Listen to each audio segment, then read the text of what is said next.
Right now we're seeing unprecedented growth in M&A. In the past 2 years, we've actually seen 2 of the 3 largest volumes in M&A activity. Analysts right now are projecting that 2017 will be another year for growth. An acquisition is a faster path to innovation as it helps them just capture market share they don't currently have. Unfortunately, 70 to 90% of integrations, as has been quoted, are abysmal failures. What that really defines, though, is that you expect a certain return based on the due diligence. You're just not seeing those numbers. You have to acquire and then integrate in, and that's where companies typically fail. A lot of that comes from the fact that companies aren't designed to integrate. What they find is that they're outside of their core competency. A lot of due diligence is done up front on what should we pay for this company, what is their value in the street, what's their value to us. What they don't typically focus on, though, is what's the current state of that organization post-acquisition. They're not necessarily worried about how the company's organized, how it's structured, but current state analysis tells you here's where we are today and we know where we're going to go in the future, so then we can build a roadmap to get there.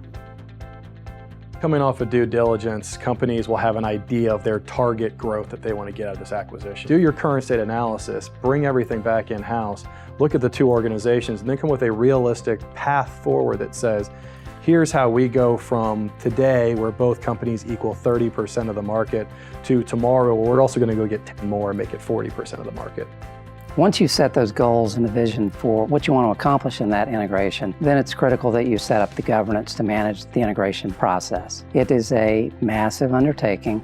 It involves a lot of employees, and it impacts most of the business units and the functions within an organization. So it's critical that you identify who the key stakeholders are, who will drive the actions, and who are accountable for the results. Then you're establishing what that governance looks like. Who gets to make the decisions as you move forward, because the best laid plans are always subject to change. Once you've set the goals in place, you need that steering committee to be able to say, hey, we have to change directions, our priorities have changed. The key for a successful integration is to develop the benefit tracking or benefits realization. You have to hold people accountable for projects, and you have to hold them accountable both for the timelines and for the results. And it's vital that you have that communication on an ongoing basis.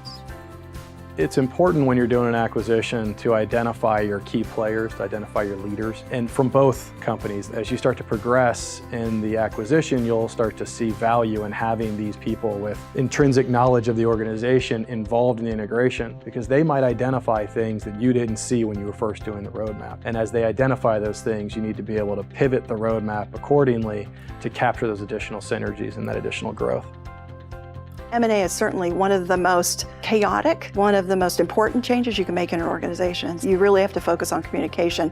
It's the first piece of the puzzle you have to put together, and probably the most important. When you're changing the whole framework of an organization by doing a merger, everybody in the company cares about that. They want to know what it means strategically. They wonder if there's a long-term implication for them, even if they're not really involved in the immediate M&A area. They're really wondering about the whole picture. One of the critical things about communication when it's an M&A situation is think very broadly about your stakeholder group and make sure you're preparing the right messages to satisfy all those questions that are out there. In almost every M&A situation, there are winners and there are losers. It's very tempting as a leader to not be fully transparent about what's going on.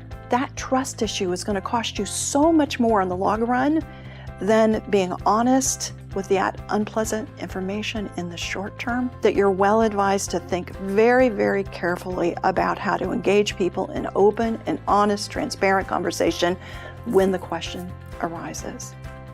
When acquisitions take place and what they're trying to do is build diversity of product, build diversity of market, what you also have to consider, especially when it comes to building a culture, is the strengths of the people within both companies working together to form the new organization so that they're able to benefit from the differences as opposed to become homogeneous. Between both sides, there's probably capable people that you know have the talent, have the skills. You want to be able to take advantage of that. Take some time to go ahead and get their opinions. It'll make that transition much quicker to a new organization, and everybody is on board, and that's the key.